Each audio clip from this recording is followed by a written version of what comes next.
안녕하세요. 인천 인터넷 신문협회 인인협 기자가 묻는다 방송 진행을 맡은 수단미디어 박신숙입니다. 지방선거가 오는 4개월 앞으로 다가왔습니다. 정치권의 움직임도 빨라지고 있는데요. 교육감 선거 역시 시민들의 관심이 집중되는 국면이기도 합니다.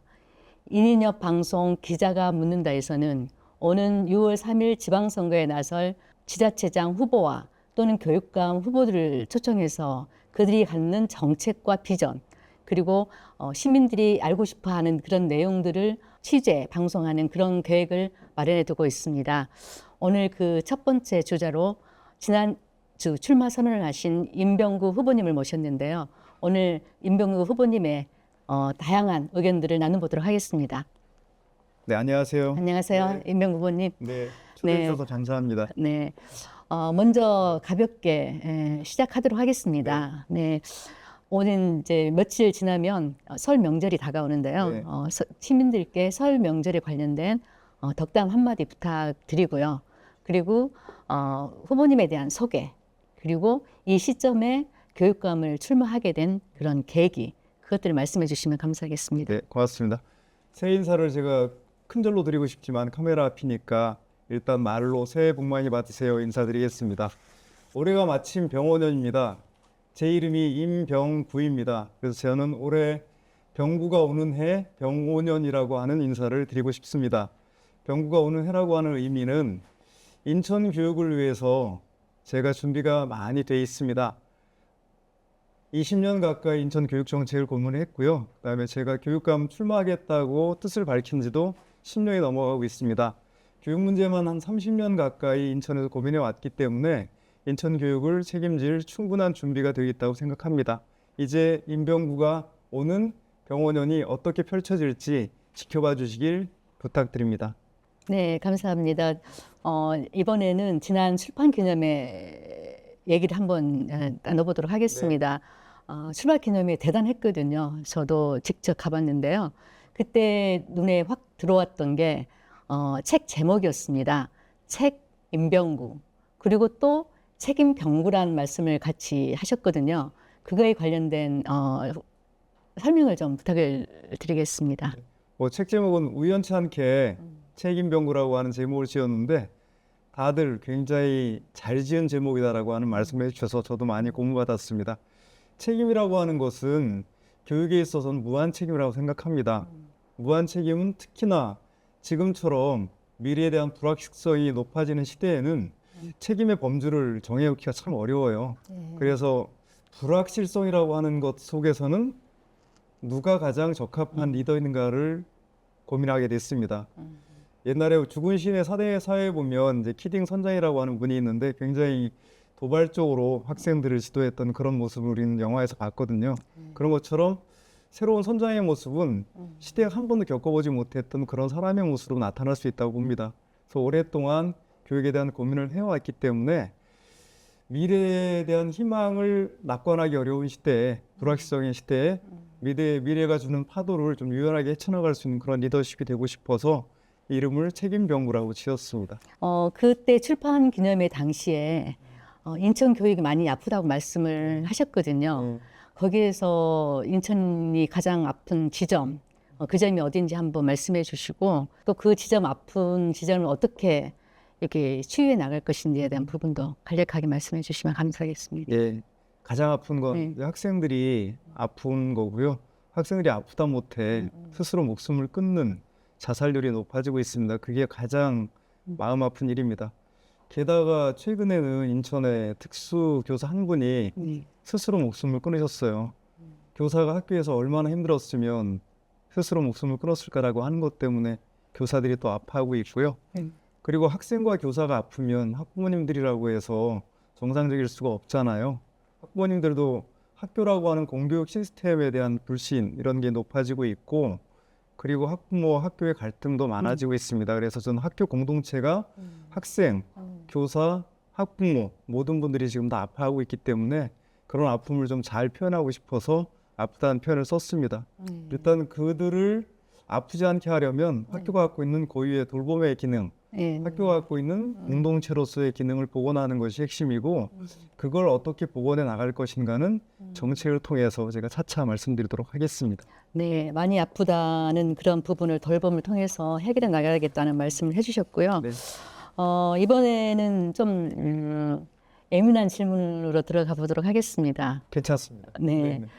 이번 교육감 선거에 있어서 인천 지역사회와 시민사회에서는 민주 진보 진영에 있어서의 단일화 네. 또는 연대 이 부분에 대해서 굉장히 관심이 많거든요. 지금 현재 그런 단일화나 연대의 그 과정이 어떻게 진행되고 있는지 한번 말씀 부탁드립니다. 네. 인천 지역의 소위 말하는 시민사회에서는 단체들 중심으로 해서 민주적이고 진보적인 교육 방향을 계속 유지해 나가는 것이 좋겠다라고 지금 이야기를 모으고 있고요. 그를 위해서는 민주적이고 진보적인 교육감이 들어서는 게 맞다라고 생각하고 있는 것 같습니다.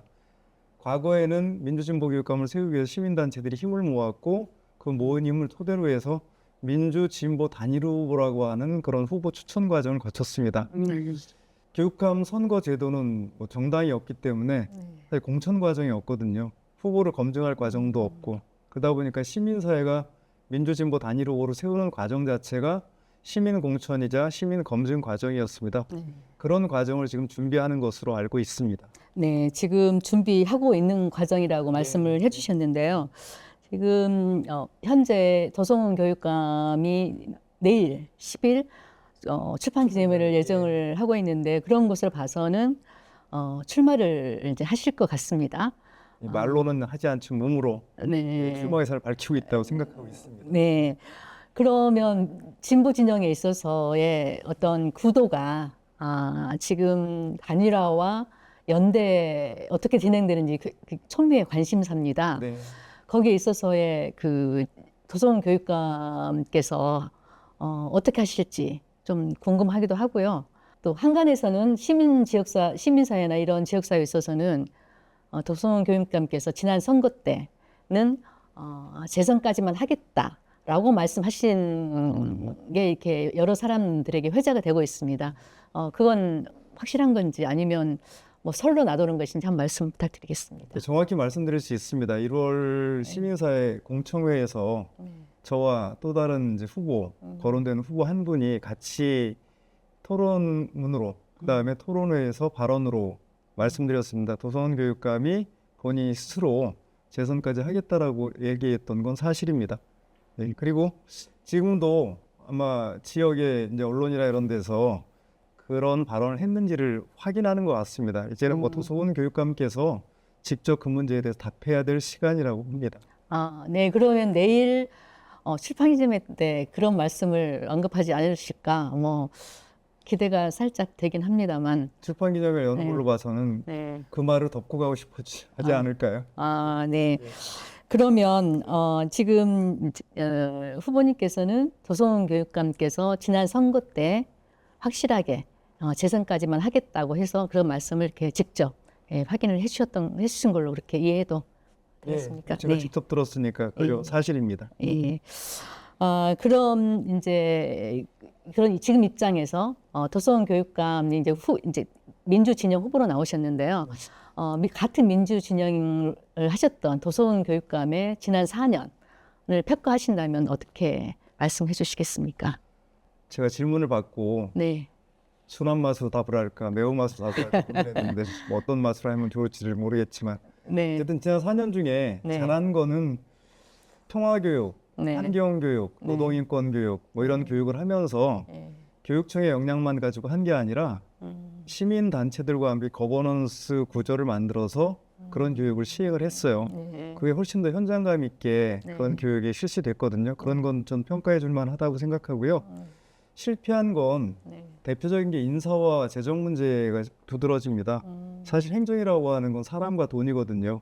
인사 문제는 뭐 지역 언론에 그동안에 수차례 나왔던 것처럼 주변에 아주 가까운 핵심 인사들이 굉장히 구설수를 많이 일으켰거든요. 그런 건 인사 실패했다고 볼 수 있는 거고 더 심각한 건 이제 재정 문제인데 교육청의 통합 안정화 기금이라든가 이런 것들을 좀 이렇게 축적해 놓게 돼 있습니다.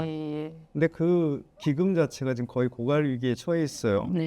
올해가 이제 재정 위기가 올 텐데 이 재정 위기에 꺼냈을 돈이 없습니다. 그게 아마 도서관 네. 교육감의 실패 사례의 네. 대표적 사례로 끊임없이 거론되지 않을까 싶습니다. 예, 그런 그 정책의 실패, 예, 그 문제는 어떤 개인의 의지의 문제일까요? 아니면 구조적인 문제에서 기인한 것일까요?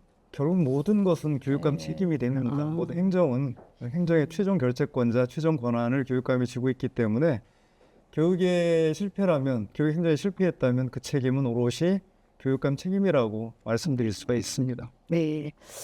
이번에는 지난 출마 선언을 하신 것 중에 수치에 대한 어떤 팩트 체크를 한번 네. 들어가 보도록 하겠습니다.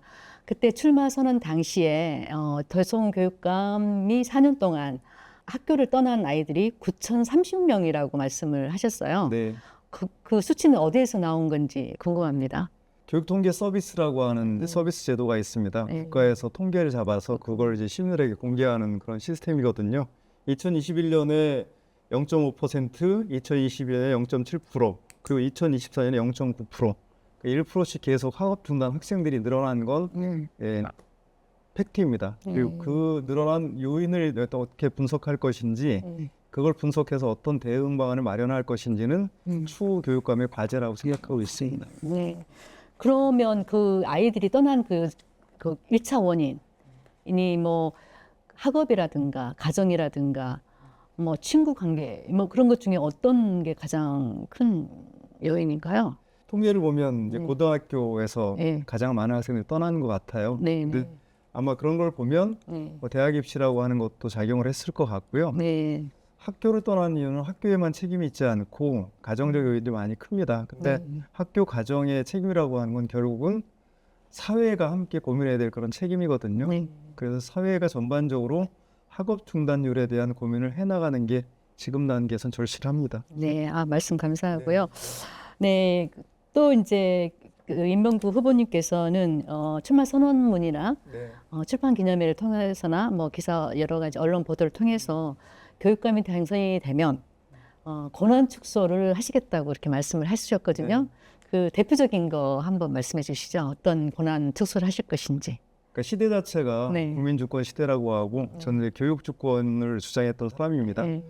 지금 교육주권을 실현하려면 9월도에 있는 인천시교육청 본청이 너무 비대화되어 있어요. 본청을 좀 축소해서 교육지원청으로 권한을 이양하는 게 저는 처음 단계라고 생각합니다.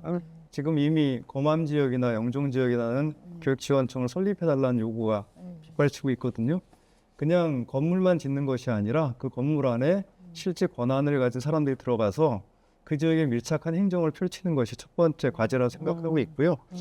두 번째는 교육감 인사권의 문제를 아까 말씀드렸잖아요. 교육감 혼자 인사합니다. 그거 가지고는 이제 추천 과정이라든가 검증 과정이 부실해져요. 저는 인사 추천 과정을 좀 개방해서 그런 권한을 같이 나누겠다라고 하는 약속을 드릴 수 있고요. 예산 문제로 보면 교육청의 목적 사업비가 너무 많아졌습니다. 목적 사업이라고 하는 건 교육청이 원하는 사업을 하라는 거거든요. 그 목적 사업비를 학교의 권한으로 돌려줘야 됩니다. 학교 자치 예산제라든가 학교 예산 요구권제라든가 이런 제도를 좀 검토해 볼 생각을 하고 있습니다. 그리고 주민들이 직접 참여하는 주민 참여 예산제와 같이 교육 주권자 예산 요구 제도라든가 이런 것도 저는 충분히 펼쳐볼 수 있다고 생각합니다. 교육감 권한을 축소한다는 건 굉장히 매력적인데 실질적으로 권력을 잡게 되면 그게 실질적으로 이어질지 거기에 대한 해답은 뭐 책임 병구로 가름해도 되겠습니까? 그러니까 시대가 권한 독점하는 시대에서 권한을 나누는 시대로 넘어가고 있다 생각하고요. 나누면 나눌수록 어떤 면에서 보면 교육감이 원하는 정책 방향을 구현하는데 더 도움이 되지 않을까라고 저는 기대하고 있습니다. 그리고 이제 교육 정책에 있어서 이제 AI 학습 동행 시스템을 도입한다고도 말씀하셨거든요. 근데 출판 기념에 있어서는 AI 시스템 시대에 있어서 가장 중요한 건 인간이라고 이렇게 말씀하셨습니다. 이렇게 두 워딩이 약간 뭐 충돌하지 않나 싶은 생각도 드는데요. 거기에 대한 설명을 한번 해주시죠. 그 기술력과 그러니까 인간의 이제 감성이라고 하는 것이 충돌하는 지점이 저는 있을 거라고 봐요. 근데 그걸 어떻게 조화롭게 교육에서 녹여내고 수용할 것인가라고 하는 게 지금 저의 과제라고 생각이 들고요. 그러면서 보면 이제 뭐 예를 들면 핸드폰, 스마트폰이 학교에 들어올 때 네. 처음에 굉장히 갈등을 많이 빚었거든요. 네. 근데 그 스마트폰을 어떻게 학교 안에서 활용할 것인가, 사용할 것인가라고 하는 걸 학생들과 의논하면서 네. 교육 구성과 의논하면서 지금은 스마트폰에 대한 나름대로의 질서가 생겼어요. 네. 전 AI 기술력도 마찬가지라고 봐요. 그냥 일방적으로 위에서 뭐 사용해라, 기술력을 써라 이렇게 얘기하는 게 아니라 학생들과 함께 AI에 대해서 정확하게 분석해보고 AI 기술력이 인간에게 어떤 영향을 끼치는지를 같이 한번 고민해 보면서 네. 교육적으로 사용할 수 있는 방식을 찾다 보면 네. 거기서 적정한 네. 기술력과 인간이 갖고 있는 그런 조화, 네. 기술력을 AI를 동반자로 쓸 수 있는 그런 과정 이런 것들이 만들어지지 않을까 생각하고 있습니다. 그러니까 일방적으로 뭐 써라 마라 이렇게 할 수 있는 그런 단계는 아니라고 생각하고 있습니다. 네, 어차피 AI 시대에 AI를 활용하는 교육으로 갈 수밖에 없는데 후보님의 그런 말씀을 잘 실천해 갈 수 있도록 했으면 좋겠습니다.